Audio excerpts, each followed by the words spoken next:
And I think this blockchain technology is the perfect mechanism to bring that culture to life in a new way. And that's what we see NFTs as being kind of the ticket, the conduit to actually get folks some real value that they can't get in the real world.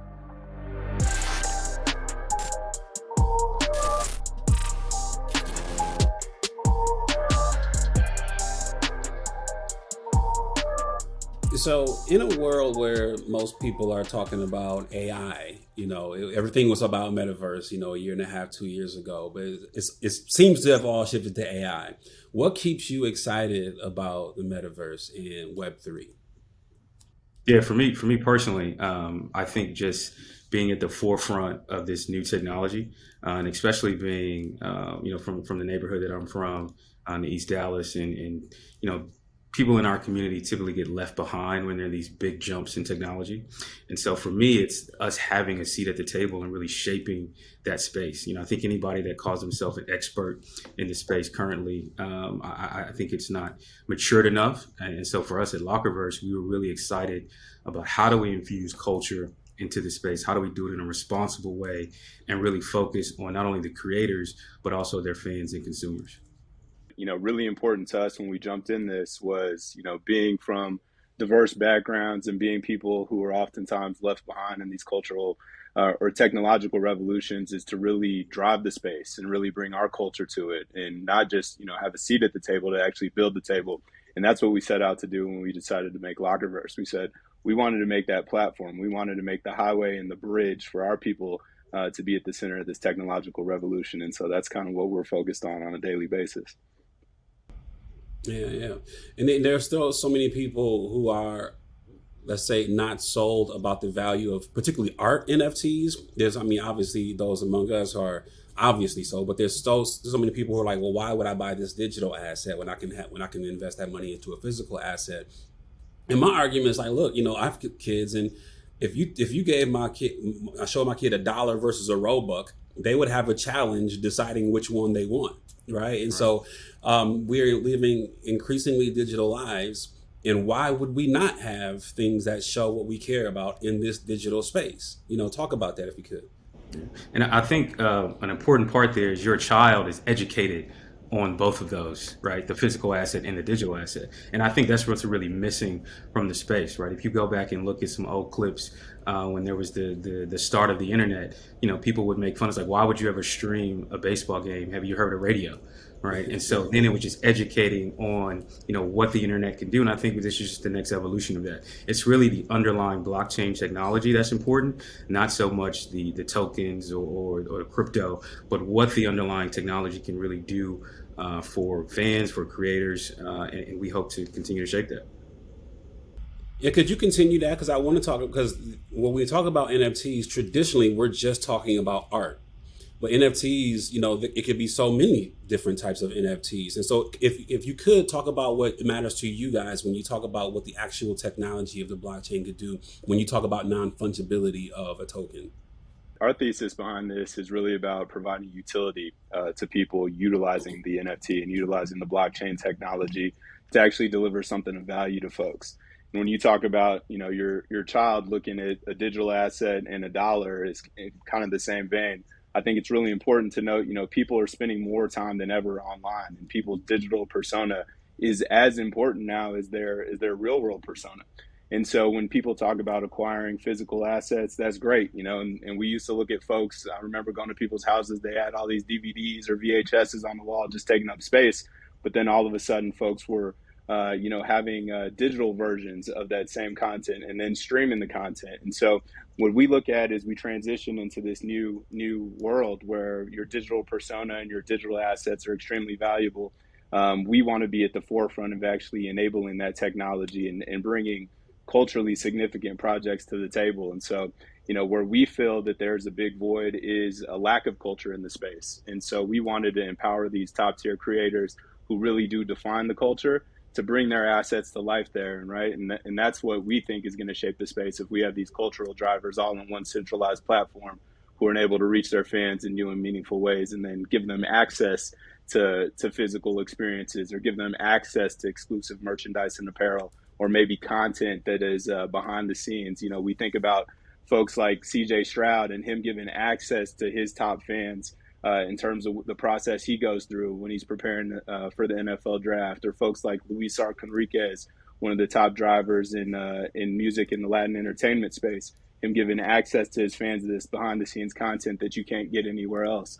And I think this blockchain technology is the perfect mechanism to bring that culture to life in a new way. And that's what we see NFTs as being kind of the ticket, the conduit to actually get folks some real value that they can't get in the real world.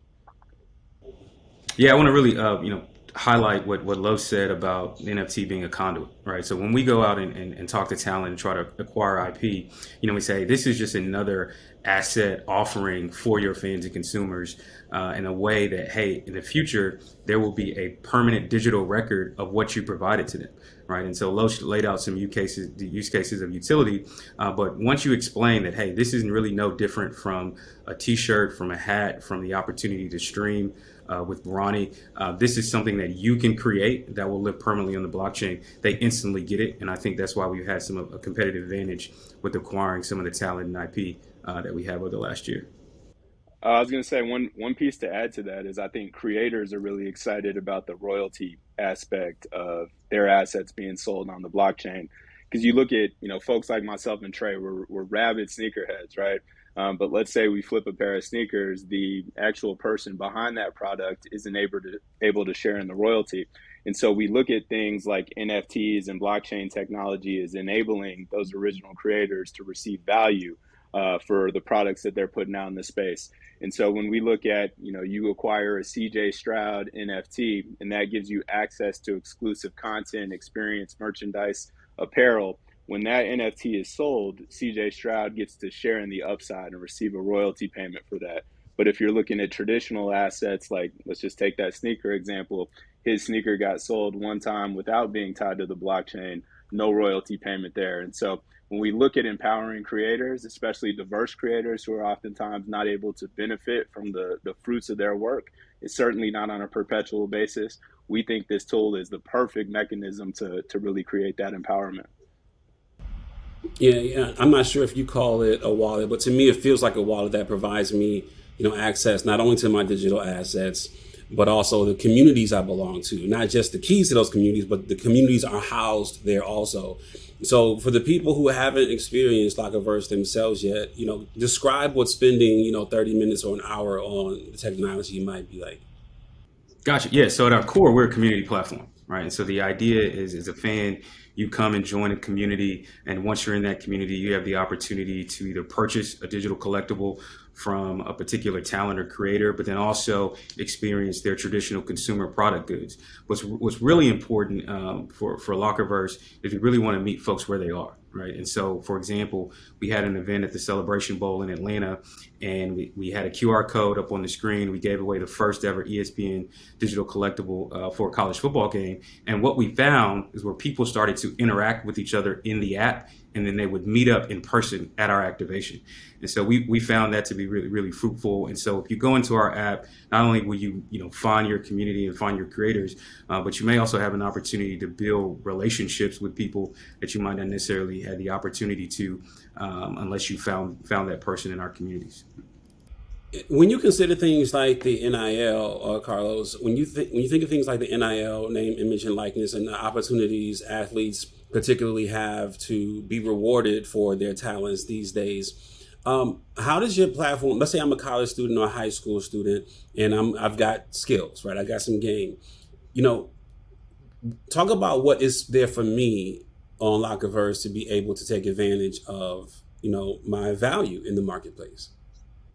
Absolutely. So when we set out to build Lockerverse, we really thought about how we were going to empower these top tier creators. And as we define creators, that's athletes, that's entertainers, musicians, writers, anybody who's using their creative genius to better the world or empower themselves. And so when you think about, a NIL player, these top tier athletes that are coming out of high school, they're now able to get paid. Some of them state by state getting paid at the high school level. They really need to engage their community of super fans. And there wasn't really a platform out there where that type of engagement could occur. So traditional social media doesn't really fit that mold. And the few platforms that engage in community building don't have the additional attributes of our platform. And that is the ability to disseminate content, the ability to mint and sell NFTs, the ability to sell merchandise and apparel, the ability to have your podcast all in that same place. And then again, with the NFTs and blockchain technology, that ability to really create a digital asset that ties you to real world experiences, this exclusive content, and really gives you as a super fan the ability to engage with that top tier creator that you're already a fan of. So what we set out to do was really capture these cultural driver NIL athletes. So, having 6 McDonald's All-Americans in last year's class and 2 in this year's class, including Bronny James, and having on our platform their ability to connect directly with their community of super fans and then sell to those fans NFTs, give them exclusive merchandise and experiences, and then really empower each other behind what's so important at the end of the day is this ability to have community. And I think that's something everybody's yearning for. And we wanted to have that in a simplified, centralized fashion, all under the same umbrella. And that's what Lockerverse is. Yeah, Trey. So when you think about these growing opportunities for fans to participate with athletes they love, teams they love, and etc., things like sports betting is proliferating across the country. What are some of the things that major league organizations, the MLB, the NFL, NBA, have been plagued with over the past few years that makes them want to look at other ways to engage their fans? Right. I mean, I think that's a great question. For us, it's really how do we generate user generated content, user generated even communications. And so, for example, what we're doing with the Nipsey project, we'll have cover album art by some of the premier artists that we're working with, but we're also going to allow the community to actually create their own user generated art, right? And then we would take that and propel that into that particular project. So we're still tinkering with a few different ideas, but something that we learned at Celebration Bowl and something that ESPN was really excited about is that when we saw the engagement in the app during the game, they really liked that, right? Because now you had fans that were at the activation, at the game, communicating with each other, talking trash back and forth within our application. And so, I think this technology lends itself for further fan engagement, but then also testing some of those things around sports betting and gaming. Yeah, you mentioned Nipsey a couple of times here, and you've got assets inside your metaverse with unreleased tracks from people like Nipsey Hussle, Pimp C, DJ Screw. How do you get stuff like that? Yeah, I think all of this is just a vestige of really deep relationships with the folks behind a lot of that music, right? So one of our advisors to the company is Mr. Lee, who produced Blue Laces 1 and 2 and produced some of the biggest hits for Pimp C, and came out of that Houston and Texas rap scene where he had big connections to folks like DJ Screw. And so because of all that, because of those relationships of trust and the significance of the platform and us just saying, hey, we want to not just have a seat at the table, but actually build the table and have people like us be at the forefront of this technology. That's something that was really exciting to someone like Mr. Lee, who's really been an innovator in the space, all the way back to the days he was producing for folks like Tupac. And so he wants to be a cultural driver and bringing these significant projects to life, projects that we really consider sacred.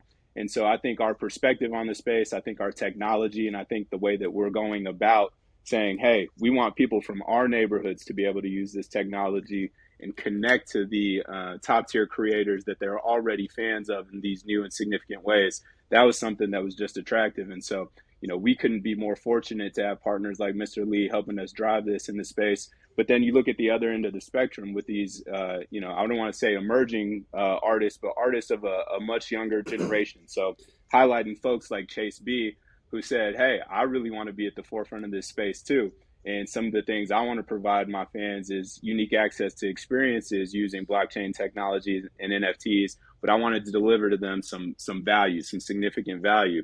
And so, you think of people who want to record with the same folks who are having music produced for Travis Scott, and Chase is saying, hey, I'm going to give my super fans a beat pack and let those folks record on it. and give them an opportunity to get what they never could have access to, just because it's probably impossible to be able to afford or just get connected to someone like Chase.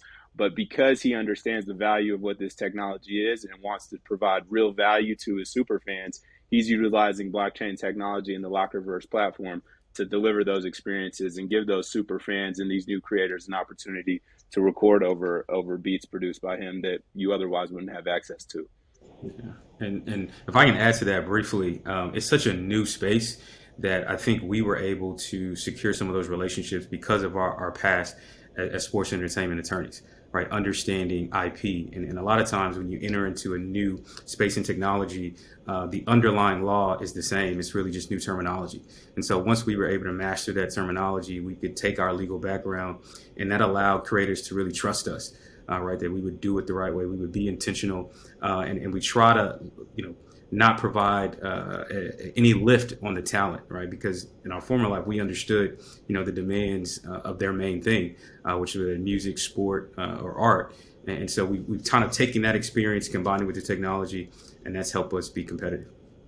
Yeah, Trey, I'm gonna stick with you on this. I'd like to expand on this concept of ownership in a world where historically assets have been leveraged for the greater benefit of the platform versus the artist, so the record label versus, the artist, or the league versus the athlete. There's a lot of talk about what blockchain technologies allow for artists to retain the stake in their work, like we've discussed here today. But the reason they gave up so much was, there was a faster upside, name recognition, fame, a distribution. And so talk about not only is, the opportunity to own your stuff, but how do we get the fame that makes people want to buy it? I think one, just the society is just more educated on ownership and what that means, right? You hear it's buzzwords in barbershops, masters owning this. And so there's just a common understanding now that, hey, I should probably, read the fine print a little bit more than maybe over a decade ago. And I think that's one aspect of it. But then the second aspect is that the technology allows creators, right, to really explore areas where maybe a big brand would say, hey, we want to put you in this particular box. I think a really good example of that is Bronny. The project with Bronny will not focus on him being a basketball player, more so for his love of gaming, his love of being a snowboarder. So that's what really excited him in Savannah. And it's the same with some of the artists that we're working with on the Nipsey EP project. How can we, bring his legacy through the art, but let me try a different type of style that I wouldn't normally do, right? Because I know the underlying technology is efficient. We can do it in a really cost-effective manner and allow the creator to grow as well. So that's the part that I think is the most fascinating, not just the ownership, but really pushing the bounds of creativity and not having to rely on a brand to provide budget or provide the space for you to create. Carlos, you want to go on it? Yeah, I think, Trey highlighted some really critical components of what we're trying to do. And it's really putting the power back in the hands of the creator.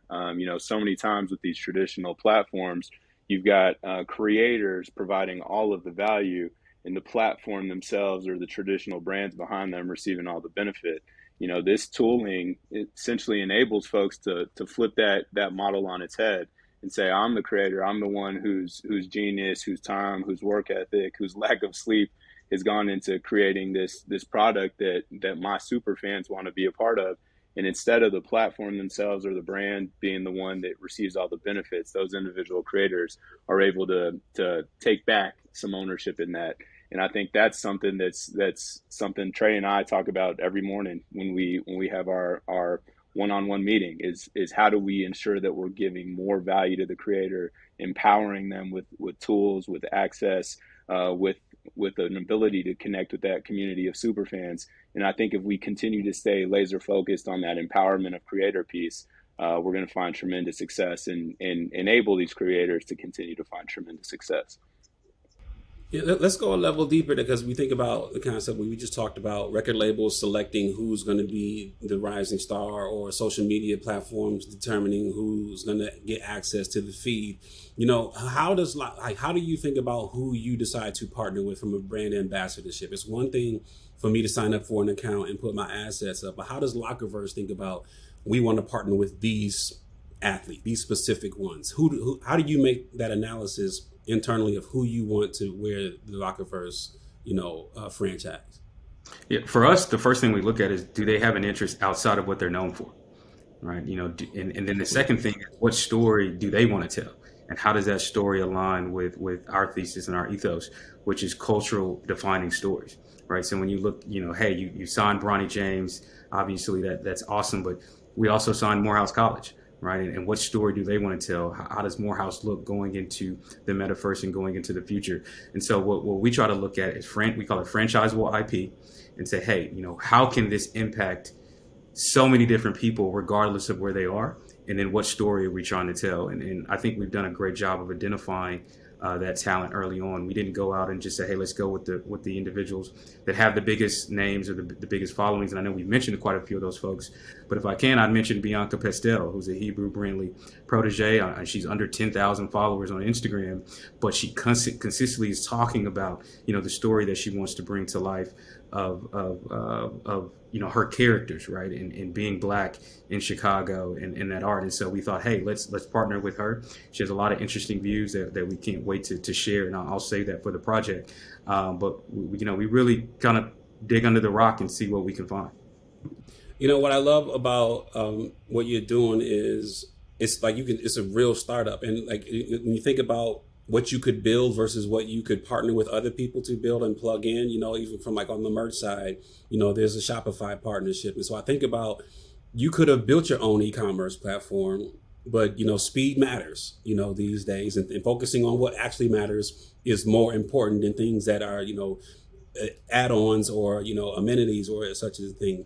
But can you talk about why you decided to be such an ambassador of partnerships versus believing you got to do everything on your own in the beginning, like so many of us make that error? Okay, I would say I think a lot of us make that mistake because they don't even know where to start to form a relationship with a partner, right? And a lot of times those partners are not receptive to Black-led tech companies, right? So, but I think we had a competitive advantage with some of the names, and so those calls were easier. And I think we should acknowledge that privilege. And so for us, we would go out, seek those partnerships, but we'd also drive and say, hey, we're going to be responsible for creative. We're going to bring you the stories, and we're going to tell it our way. And they were receptive to that because we were very protective of our talent and IP. But you're absolutely right. Speed matters. We started this essentially right when the NFT crash was happening. But it allowed us to move slowly and be intentional and seek out the right partners as well. And we're excited to partner with who we have. But I'll turn over to Los to kind of shed more. Yeah, I mean, I think it was a really significant jump for Trey and myself to leave an actual partnership, right? Where we're at a law firm. It's been around for 150 years, and it finally reached that point where we had corner offices and said, hey, telling our wives and our young families we're about to do something different. And if we were going to make that move, we weren't going to just do it to just throw out some NFT projects. We said, there's an opportunity in this space for creators and our people to be at the center of a technological revolution. And we felt uniquely suited to actually be the ones driving it. So we wanted to aim big, and we wanted to build the platform that was actually going to be the bridge to that. And so we knew if we were going to really serve as this bridge, we had to find the right partners that were already in Web3 and find the ones that were already in Web2 and say, hey, do you believe in our mission? Do you believe what we're trying to do? And do you believe it's important? And if you share that ethos, and if you're trying to reach that promised land with us, get on board, right? Come on into the Lockerverse. And so we really believed in our journey. We really believed in what we were trying to do. And we were very intentional about finding the right partners who were going to believe in us and help propel that. And so, we're really thankful for folks like the Disney Accelerator for saying, hey, Lockerverse, what y'all are trying to do is significant. It's in line with what Disney's trying to do with realizing the significance of their IP products, like what they did with Black Panther and Coco and other significant IP in their ecosystem. But when you think about the fandom that exists around those projects, how do you get people like that to go back to Disney parks or go back to ESPN Celebration Bowl? And what we saw was, hey, this technology that we are building, this platform that we are building, can really be the bridge between things like that. And so when we had the opportunity to work with folks like ESPN to deliver the first ever digital collectible and then bring folks directly onto our platform and have them be a part of this Web3 experience in a way that has never happened before, we just said this couldn't be a better opportunity. But for us, it's really about partnering with the right folks and understanding that we need partners that understand our mission and believe in it and are trying to help us get there together. Yeah, let's dig in there, because what are some of the things that are the most important things you've learned about getting the attention of would-be high-profile investors and partners? You've got people like NFL agent David Mulugeta, like Brandon Brown of the Giants, and investors from CAA. Like, and here's why I ask: is there's so many projects, startups founded by people listening to this podcast who would benefit and or need profile. They need high profile. And what are some of the key things you've learned about getting those relationships and managing those relationships well, to where those people even take the time to listen? Yeah, I think to start, it's really about listening to them, right, and seeing what's going on in their space, in their orbit, and finding a way to create a common thread by what you're building. And I think early on we didn't do a good enough job of educating some of those folks just about the space, right? But then we took a step back and say, Dave, what are some of your players concerned with?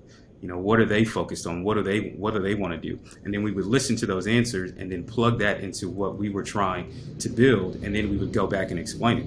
And Dave always says, I don't invest in companies, I invest in people. So a lot of it is also just being there, being consistent, not always needing something or asking for something, but just being present and providing, guidance when it's needed. And again, we were attorneys for a decade, right? And so there was some privilege there that some of those folks would call us for solutions to problems. And so if you have that advantage, if you think you can provide that, don't be afraid to stand on that, because it will help build a relationship. I'm curious about, the structure of the company, and especially when you have co-founders, identifying roles. And so you're not stepping on each other's toes. And so you leaning into what each other is good at. How did you determine what your duties would be as you guys go out there and beat the pavement to build something special, so that, Trey doesn't feel like Carlos is in the way, and Carlos is looking at Trey like, are you on your job? I'm on my job. I want to make sure we all go on our job. Like, how do you determine that? Yeah, a couple of things I'll add. Is like I said, we were partners at a law firm, and had tried some very significant cases together, built a practice together where we were servicing clients in significant ways. If I had to be in California for a deposition and Trey had to be in a hearing in Houston, we were able to deliver value kind of across the country in unique ways. And so how we really came up with that model was just saying, hey, this is my brother and I trust him. And I know nobody's going to be able to deliver the value that I can in a way that Trey may be perfectly suited to handle this unique situation. And so instead of us being those people who were close to the vest with our clients and not trying to let each other in, we were always ones that said, hey, I can expand my practice. I can be a more significant lawyer. I can deliver more value to my client if I partner with you and work with you. And so when we decided to start the company, we kind of approached it with that same ethos, that Trey can do things in rooms that I can never imagine doing. And I like to think there's certain things that I can do that Trey would view as being significant as well. And so when we said, let's build out Lockerverse, it was all about let's find a way to achieve our goal. And if you got to play quarterback today and I got to play running back or get in the trenches and block for you, that's what I'm going to do. And Trey approached it with the same way. And our third co-founder, Marcus Rance, who was actually a teammate of mine at Stanford, approached it the same way, and we really just looked at the situation and said, who's going to be the best one to be the one speaking in this situation, or who's going to be the best one to actually draft up the documents or establish and strengthen that relationship with particular talent. And that's how we approach it every day. We're not about titles. We're really just about achieving a common goal. And we get very strategic and in-depth and try to approach everything without ego. And I think because of that, it's enabled us to go much faster and avoid a lot of the pitfalls that other folks see in the space because they're so centered on a particular title or having the right office space. We're not about that. We're about actually delivering a product of value and delivering a service at the end of the day that's going to set ourselves and set our creators apart. Yeah, and I think it started before we founded the company, it started with just our relationship, not only in the practice, but also at Stanford as well, right? I didn't know our the co-founder Marcus at Stanford, but as soon as Lo said, hey, this is the guy, there was no question, right? So it's about trusting your team. And then also when ego does creep in those moments, you have to check it yourself and then ask your co-founders and your team, hey, I think I'm right on this, but everybody else is saying I'm not. Let me know if you think my ego is getting in the way. And we've had those tough conversations and candid conversations. It's by design that we don't have titles on our site. We don't have titles in our bios. It's co-founder. We really are a team. And even, we'll go down to the minute detail. Hey, this investor is lead. Who has the best relationship? Who feels the most comfortable? You take lead on the meeting. So everyone should be prepared to play all roles at all times. And it's worked out for us today. Trey, Carlos, such a pleasure to be with you guys, man. I appreciate it, Will. Absolutely. Appreciate you. Absolutely.